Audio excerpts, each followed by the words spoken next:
My name is Daniel Carter, and for nearly 10 years, I made a living exposing lies. As a corporate security consultant, I investigated fraud, theft, and betrayal. Reading people was my greatest strength. I could spot deception in a heartbeat, except when it came to the woman I loved. Her name was Sophia Morgan. We met during a delayed flight, and what started as a casual conversation quickly turned into the perfect relationship. She was thoughtful, kind, and seemed to understand me better than anyone ever had. 2 years later, I proposed, and she said yes. We planned our dream wedding, talked about our future, and I truly believed I was the luckiest man alive. Then, the first crack appeared. A late-night parking receipt from a place she never mentioned. A mysterious message on her phone that read, "Same place. Thursday. Don't be late." I ignored it, convincing myself that trust mattered more than suspicion. But on Thursday, everything changed. I unexpectedly found her downtown. She accepted a thick brown envelope from a woman, walked straight into a bank, and came out empty-handed. That night, she smiled, cooked my favorite meal, and acted as if nothing had happened. I wanted to believe her, but my instincts refused to stay silent. Days later, while investigating a high-profile security breach, I reviewed surveillance footage of a masked intruder. Just before she disappeared, the camera captured one tiny detail, a crescent-shaped birthmark beneath her left ear. Sophia had the exact same mark. I told myself it was just a coincidence.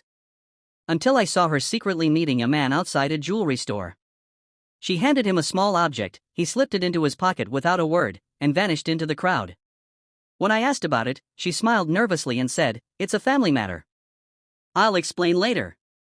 That night, as Sophia slept peacefully beside me, my phone buzzed. An unknown number had sent only one sentence. "If you want to stay alive, don't marry Sophia." Before I could even process it, another message appeared. "Tomorrow. 8 p.m. Come alone. Tell no one, if you want the truth."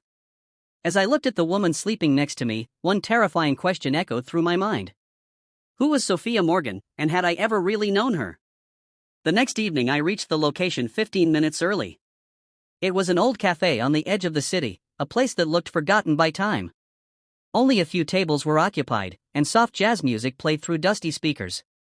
I chose a seat near the window where I could see everyone entering the building.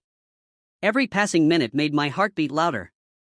At exactly 8 o'clock, an elderly man wearing a dark blue jacket walked in and sat across from me without asking permission.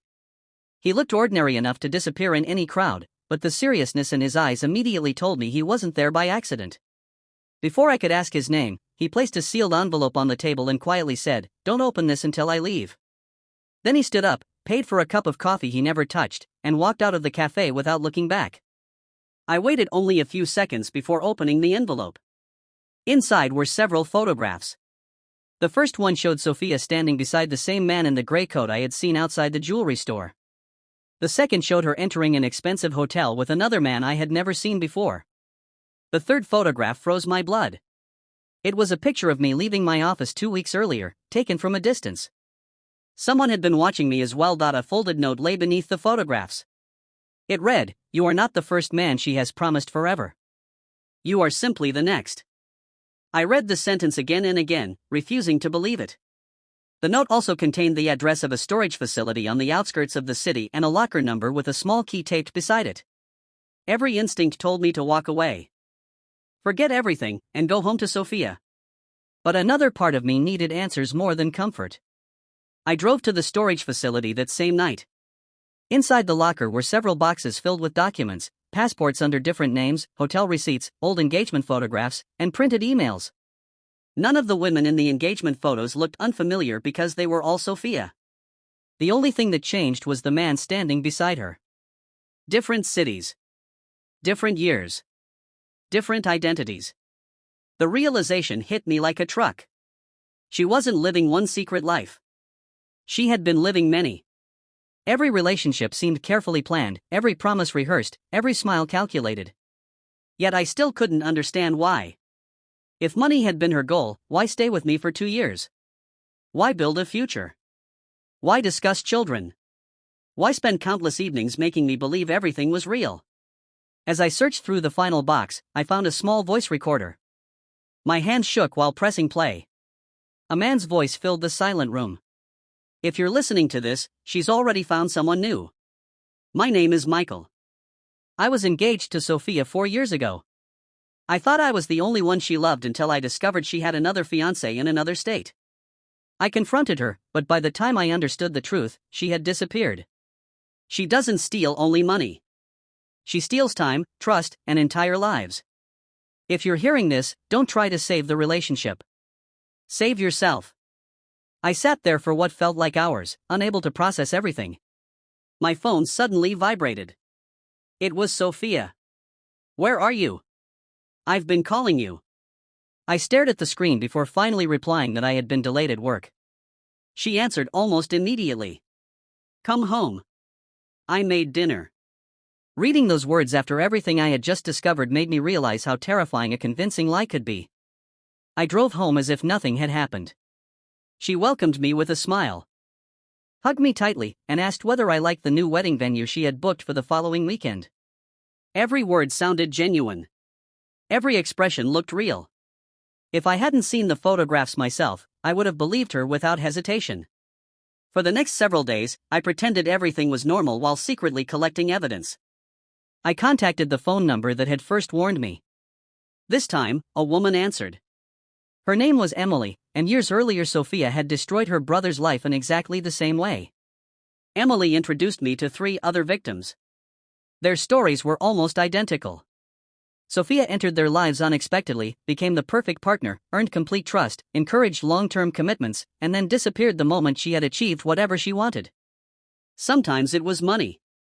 Sometimes confidential business information. Sometimes access to influential people.